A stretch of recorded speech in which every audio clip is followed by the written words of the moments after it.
This hour, we will be talking about unions. We will be talking with the president of the largest public employees union in the country, J. David Cox, and we will be talking with a newly activated union organizer, really just a person expressing her opinions, one of the striking teachers in Arizona, someone whose first march was last year at the Women's March, someone who has now participated in the teachers' walkout there.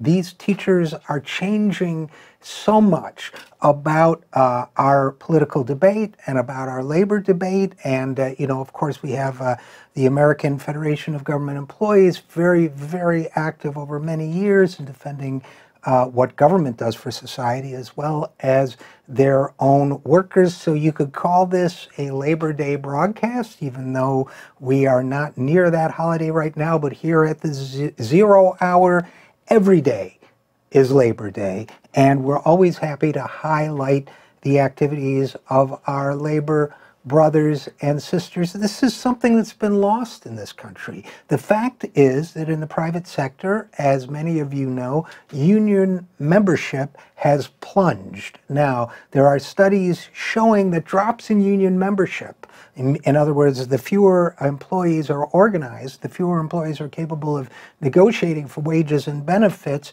the more inequality increases, the more the rich continue to amass enormous sums of wealth while the rest of the population are left behind. The fact is we have terrible benefits when compared with those that are available to workers in other developed countries. The fact is that our healthcare system is a mess, that people with so-called good healthcare coverage in this country through their employers may find themselves in the predicament I found myself in a couple months ago when I needed surgery and was presented with a $3,600 bill. Now, if that's what it means to have good insurance, what on earth does it mean for the Americans that have poor or no health insurance? The very principle of insurance is to protect people against financial shock. We live in a country where more than half of people polled say they don't have $400 for an emergency. In other words, we are not protecting people from financial shock. That is one of the many things